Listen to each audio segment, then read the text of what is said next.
ओम शांति। आज 28/5/2025 बाप दादा मधुबन से मधुर अनमोल महावाक्य। अभी ड्रामा का चक्र पूरा होता है। तुम्हें श्रीखंड बनकर नई दुनिया में आना है। वह सब श्रीखंड है, यहाँ लून पानी है।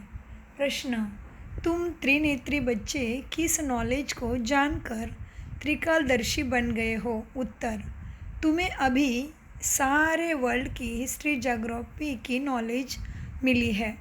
सतयुग से लेकर कलयुग अंत तक की हिस्ट्री ज्योग्राफी तुम जानते हो। तुम्हें ज्ञान का तीसरा नेत्र मिला कि आत्मा एक शरीर छोड़ दूसरा लेती है, संस्कार आत्मा में है। अब बाप कहते हैं, बच्चे नाम रूप से न्यारा बनो, अपने को आत्मा अशरीरी समझो। गीत चला है, धीरज धर मनवा, तेरे सुख के दिन आए रे। बाबा कहते, ओम शांति। कल्प कल्प बच्चों को कहा जाता है और बच्चे जानते हैं। दिल होती है कि जल्दी सतयुग हो जाए तो इस दुख से छूट जाए, परंतु ड्रामा बहुत धीरे धीरे चलने वाला है। बाप बच्चों को धीरज देते हैं। बाकी थोड़े रोज़ हैं। बड़ों बड़ों द्वारा भी आवाज़ सुनते रहेंगे। दुनिया बदलनी है। जो भी बड़े हैं, आप पोप जैसे, वह भी कहते हैं दुनिया बदलने वाली है। अच्छा, फिर पीस कैसे होगी? इस समय सब लून पानी है। अभी हम श्रीखंड होकर रहते हैं, श्रीखंड होकर रहते हैं। उस तरफ दिन प्रतिदिन लून पानी होते जाते, आपस में लड़ झगड़ कर ख़त्म होने वाले हैं। तैयारी हो रही है। यह ड्रामा का चक्र आप पूरा होता है, पुरानी दुनिया पूरी होती है, नई दुनिया की स्थापना हो रही है। नई दुनिया सो पुरानी दुनिया सो नई दुनिया फिर बनेगी। इसको दुनिया का चक्र कहा जाता है। सो पर फिरता रहता है। ऐसे नहीं लाखों वर्ष बाद पुरानी दुनिया नहीं होगी, नहीं। तुम बच्चे अच्छी रीति जान चुके हो, भक्ति बिल्कुल ही अलग है। भक्ति का कनेक्शन रावण के साथ है, ज्ञान का कनेक्शन राम के साथ। यह तुम अभी समझ रहे हो। अभी बाप को तुम बुलाते हैं, हे पतित पावन आओ, आकर नई दुनिया हमारे लिए स्थापन करो। नई दुनिया में ज़रूर सुख होता है ना। अब बच्चे छोटे अथवा बड़े सब जान गए हैं कि अब हमें घर चलना है। यह नाटक पूरा होता है। हम फिर से सतयुग में जाएंगे, फिर 84 जन्मों का चक्र लगाना है। स्व आत्मा को दर्शन होता है। स्व आत्मा को दर्शन होता है सृष्टि चक्र का, अर्थात आत्मा को ज्ञान का तीसरा नेत्र मिला है। उसको कहा जाता है त्रिनेत्री। अभी तुम त्रिनेत्री हो। सभी मनुष्यों को यह स्थूल नेत्र है। ज्ञान का तीसरा नेत्र कोई को नहीं। त्रिनेत्री बने तब त्रिकालदर्शी बने, क्योंकि आत्मा को ज्ञान मिलता है ना। आत्मा ही एक शरीर छोड़ दूसरा लेती है। संस्कार आत्मा में रहते हैं ना। आत्मा अविनाशी है। अब बाप कहते हैं, बच्चे नाम रूप से न्यारे बनो, अपने को अशरीरी समझो, देह नहीं समझो। यह भी जानते हो हम आधा कल्प से परमात्मा को याद करते आए हैं। इसमें जब जास्ती दुख होता है तब जास्ती याद करते हैं। अभी कितना दुख है, आगे इतना दुख नहीं था। जब से बाहर वाले आए हैं तब से यह राजाए लोग भी आपस में लड़े हैं, जुदा जुदा हुए हैं। सतयुग में तो एक ही राज्य था। अभी हम सतयुग से लेकर कलयुग अंत तक हिस्ट्री ज्योग्राफी समझा रहे हैं। सतयुग त्रेता में एक ही राज्य था। ऐसे ही डायनेस्टी कोई की होती नहीं। क्रिश्चियन में भी देखो फूट है। वहाँ तो सारा विश्व एक के हाथ में रहता है। वह सिर्फ सतयुग त्रेता में ही होता है। ये बेहद की हिस्ट्री ज्योग्राफी अभी तुम्हारे बुद्धि में है। और कोई सत्संग में हिस्ट्री ज्योग्राफी अक्षर नहीं सुनेंगे।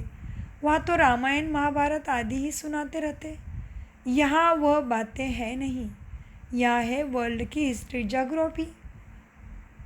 तुम्हारे बुद्धि में है ऊंचे ते ऊंचे हमारा बाप है, बाप का शुक्रिया है जिससे सारा ज्ञान मिला है, बाप का शुक्रिया जिसने सारा ज्ञान हमें सुनाया है। एक आत्मा का झाड़ है, दूसरा मनुष्य का झाड़ है। एक आत्माओं का झाड़ कहाँ है? परम धाम में।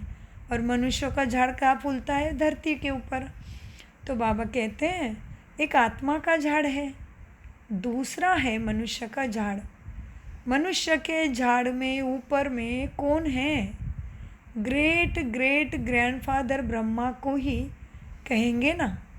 यह जानते हैं ब्रह्मा मुख्य है, परंतु ब्रह्मा के पीछे क्या हिस्ट्री ज्योग्राफी है यह कोई नहीं जानते।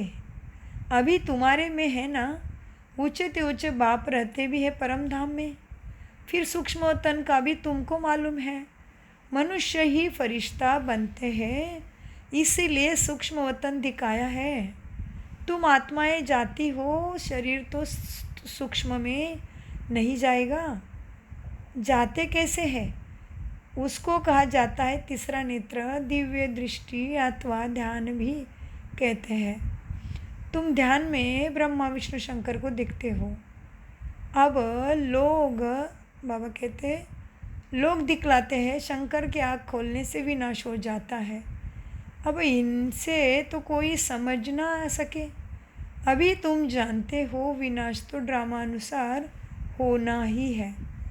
आपस में लड़कर विनाश हो जाएंगे। बाकी शंकर क्या करते हैं? यह ड्रामा अनुसार नाम रख दिया है तो समझना पड़ता है। ब्रह्मा विष्णु शंकर तीन हैं।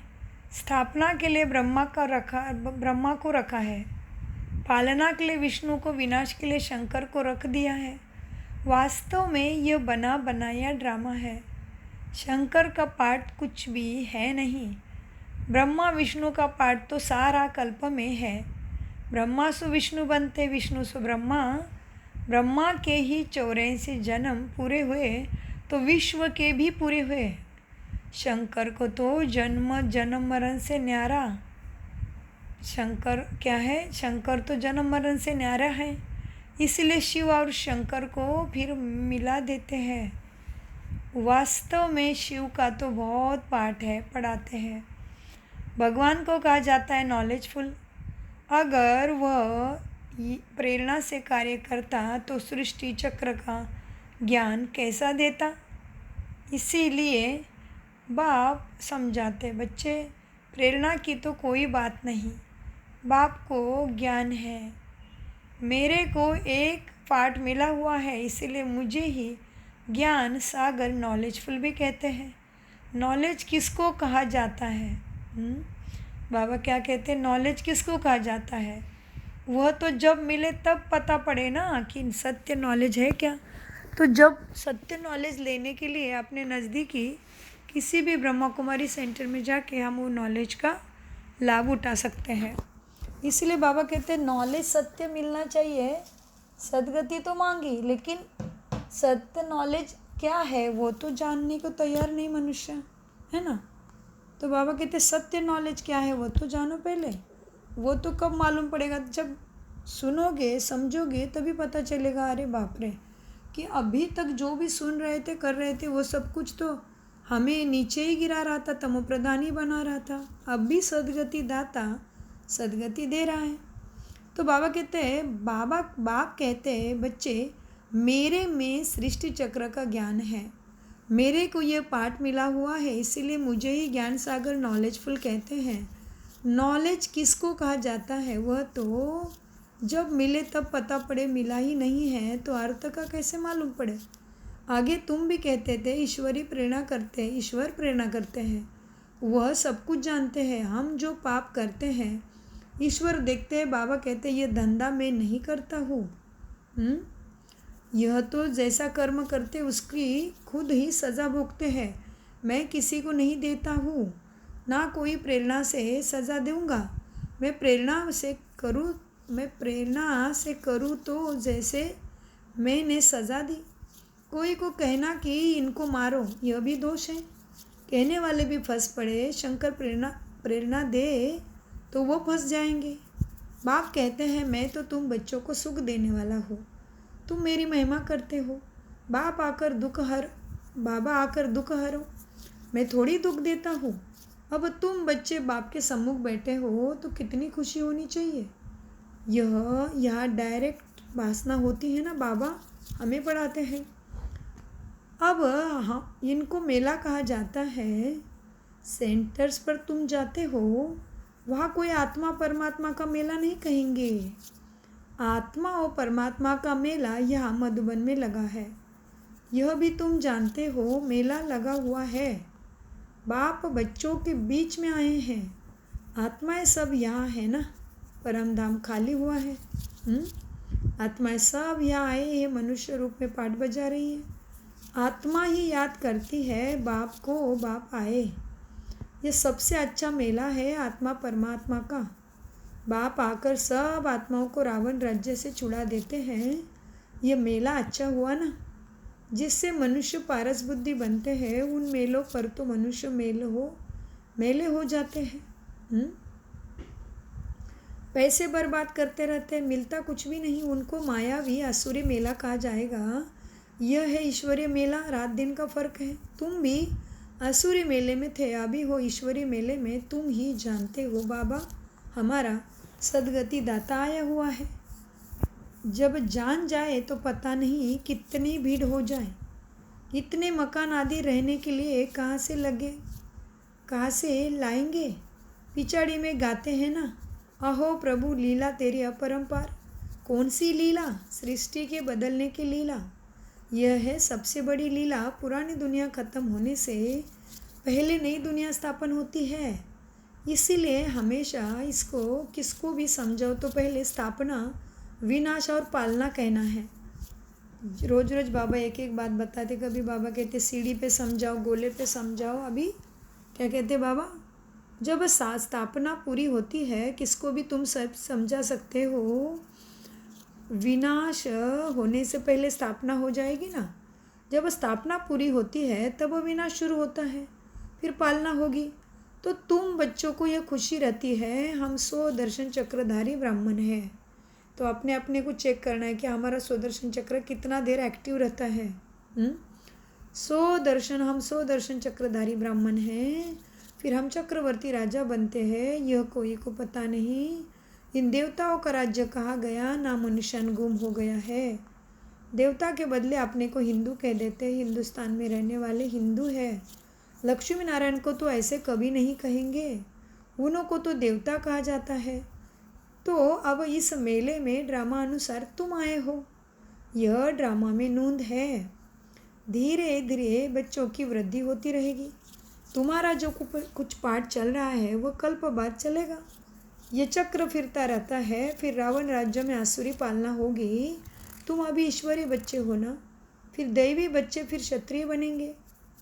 तुम जो अपवित्र प्रवृत्ति वाले बन गए थे, सो फिर पवित्र प्रवृत्ति वाले बनते हो। है तो यह देवी गुणों वाले मनुष्य ना। बाकी इतनी भुजाएं देवी देवताओं के आदि की है, तो विष्णु कौन है यह कोई बता ना सके। महालक्ष्मी की भी पूजा करते हैं। जगत अम्बा कभी धन नहीं मांगती है। धन जास्ती मिल गया तो कैसे लक्ष्मी की पूजा की, इसलिए उसने भंडार। बाबा कहते हैं अगर धन मिल गया तो कहेंगे कि लक्ष्मी की पूजा की, इसीलिए आपने भंडार भर दिया। यहाँ तो तुम जगत अम्बा से पा रहे हो। परमपिता परमात्मा शिव द्वारा देने वाला वह है। तुम बच्चे बाप दादा से भी लकी हो। देखो जगत अम्बा का कितना मेला लगता है, ब्रह्मा का इतना नहीं। ब्रह्मा को तो एक ही जगह बिठाया दिया है। अजमेर में बड़ा मंदिर है, देवियों के मंदिर बहुत हैं, क्योंकि इस समय तुम्हारी बहुत महिमा है ना। तुम भारत की सेवा करते हो, पूजा भी तुम्हारी जास्ती होती है। तुम लकी हो जगत अम्बा के लिए। ऐसा कभी नहीं कहेंगे कि वह सर्वव्यापी है। तुम्हारी महिमा होती रहती है। विष्णु ब्रह्मा शंकर को भी कोई भी सर्वव्यापी नहीं कहते, मुझे कह देते कन कन में है। कितनी ग्लानि करते हैं। तुम्हारा मैं कितना महिमा बढ़ाता हूँ। भारत माता की जय कहते हैं ना। भारत माता तो तुम हो ना, धरणी नहीं, तुम हो भारत की माता है जो भारत को स्वर्ग बनाती है। धरणी आदि तो अब तमो प्रधान है। सत्वगुण में सत्व प्रधान हो जाते हैं, सत्य युग में सत्व प्रधान हो जाते हैं। इसीलिए कहते हैं देवताओं के पैर पति तो दुनिया में नहीं आते, जब सत्व प्रधान धरणी होती है तब आते हैं। अभी तुमको सत्व प्रधान बनना है। श्रीमत पर चलते बाप को याद करते रहेंगे तो ऊंच पद पाएंगे, यह ख्याल रखना है। याद करेंगे तो विकर्म विनाश होंगे, श्रीमत मिलती रहती है। सतयुग में तो तुम्हारी आत्मा पवित्र कंचन हो जाती है, तो शरीर भी ऐसा कंचन मिलता है। सोने में खाद पड़ती है ना, तो फिर जेवर भी ऐसा बनता है। आत्मा झूठी तो शरीर भी झूठा। खाद पड़ने से सोने का मूल्य भी कम हो जाता है ना। तुम्हारा मूल्य अब कुछ भी नहीं है। पहले तुम विश्व के मालिक 24 कैरेट थे, अभी 9 कैरेट कहेंगे। ये बाप बच्चों से रो रियान करते हैं, बच्चों को बैठ बहलाते हैं, जो तुम सुनते सुनते चेंज हो जाते हो। मनुष्य से देवता बन जाते हैं, मनुष्य से देवता बन जाते हो। वहाँ तुम्हारे हीरे जवाहरातों के महल होंगे। स्वर्ग तो फिर क्या, वहाँ के शुभी रस आदि भी तुम पी कर आते हो। वहाँ के फल ही इतने बड़े बड़े होते हैं, यहाँ तो वो मिल भी ना सके। सूक्ष्म वतन में जो कुछ है नहीं, अभी तुम प्रैक्टिकल में जाते हो। यह है आत्मा परमात्मा का मेला, इनसे ही तुम उज्जवल बनते हो। तुम बच्चे जब यहाँ आते हो तो फ्री हो, घर बार धंधे आदि का कोई फुरना नहीं, तो यहाँ तुमको याद की यात्रा में रहने का चांस अच्छा है। वहाँ तो घर घाटा आदि, अभी बाबा क्या कहते हैं, वहाँ के घर घाट आदि याद आता रहेगा। यहाँ तो कुछ है नहीं। रात को 2 बजे उठकर यहाँ बैठ जाओ। सेंटर पर तो रात को तुम जा नहीं सकते। यहाँ तो सहज है ना मधुबन में। शिव बाबा की याद में आकर बैठो, और कोई याद ना आए, यहाँ तुमको मदद भी करेंगे। सवेरे जल्दी सो जाओ, सवेरे जल्दी उठो, सो जाओ, फिर सवेरे उठो। 3 से 5 बजे तक आकर बैठो, बाबा भी आ जाएंगे। अच्छा, बाबा बताते कितने बजे तक बाबा की याद में बैठना है। 3 बजे से 5 बजे तक आकर बैठो। देखो, ये ऐसे शिक्षा देते थे ब्रह्मा बाबा, तभी इतनी महारथी प्रचंड मम्मा और दादियाँ हमारी बनी है। बाबा भी आ जाएंगे, बच्चे खुश होंगे। बाबा भी योग सिखलाने वाला, यह भी सीखने वाला, तो दोनों बाप और दादा आ जाएंगे। फिर यहाँ और वहाँ योग में बैठने में फ़र्क का भी पता पड़ेगा। यहाँ कुछ भी याद नहीं पड़ेगा, इसमें फ़ायदा बहुत है। बाबा राय देते हैं, बच्चे ये बहुत अच्छा हो सकता है। अब देखे उठ बैठ सकते, अभी देखे उठ बैठ सकते हैं। कईयों को सवेरे उठने का अभ्यास है। तुम्हारा संन्यास है 5-6 वक्विकारों का, और वैराग्य है सारी पुरानी दुनिया से। अच्छा, मीठे मीठे सिखलदे बच्चों प्रति माता पिता बाप दादा का याद प्यारा और गुड मॉर्निंग। रूहानी बाप की रूहानी बच्चों को नमस्ते। धारणा के लिए मुख्य सार है, अभी सृष्टि बदलने की लीला चल रही है, इसलिए स्वयं को बदलना है, श्रीखंड होकर रहना है। सवेरे उठकर एक बाप की याद में बैठना है, उस समय और कोई भी याद ना आए। पुरानी दुनिया से बेहद का वैरागी बन 5 विकारों का संन्यास करना है। वरदान, बेहद के स्थिति में स्थित रह, सेवा के लगाव से न्यारे और प्यारे विश्व सेवाधारी भव। वरदान का विस्तार, विश्व सेवाधारी अर्थात बेहद की स्थिति में स्थित रहने वाले ऐसे सेवाधारी सेवा करते हुए भी न्यारे और सदा बाप के प्यारे रहते हैं। सेवा के लगाव में नहीं आते, क्योंकि सेवा का लगाव भी सोने की जंजीर है। यह बंधन बेहद से हद में ले आता है, इसलिए देह की स्मृति से, ईश्वरीय संबंध से, सेवा के साधनों के लगाव से न्यारे और बाप के प्यारे बनो, तो विश्व सेवाधारी का वरदान प्राप्त हो जाएगा और सदा सफलता मिलती रहेगी। स्लोगन: व्यर्थ संकल्प को 1 सेकंड में स्टॉप करने की रिहर्सल करो तो शक्तिशाली बन जाएंगे। व्यर्थ संकल्प को 1 सेकंड में स्टॉप करने की रिहर्सल करो तो शक्तिशाली बन जाएंगे। अव्यक्त इशारे: रूहानी रॉयल्टी और प्यूरिटी की पर्सनालिटी धारण करो। आप सबकी पहली प्रवृत्ति है अपने देह की प्रवृत्ति, फिर है देह के संबंध की प्रवृत्ति। पहले प्रवृत्ति देह के हर कर्म इंद्रियों को पावन बनाना है। तो पहली प्रवृत्ति देह के हर कर्म इंद्रियों को पवित्र बनाना है। जब तक देह की प्रवृत्ति को पवित्र नहीं बनाते हैं तब तक देह के संबंध की प्रवृत्ति चाहे हद की हो चाहे बेहद की हो उसको भी पवित्र नहीं बना पाएंगे। तो पहले अपने आप से पूछो कि अपने शरीर रूपी घर को अर्थात संकल्प को, बुद्धि को, नयनों को और मुख को रूहानी अर्थात पवित्र बनाया है। चेकिंग करना पड़ेगा हमें। ऐसे पवित्र आत्माएं हैं, महान है। ओम शांति, ओम शांति, ओम शांति। मीठे प्यारे बाप दादा का अनगिनत पदम गुना शुक्रिया शुक्रिया शुक्रिया शुक्रिया फरिश्तों।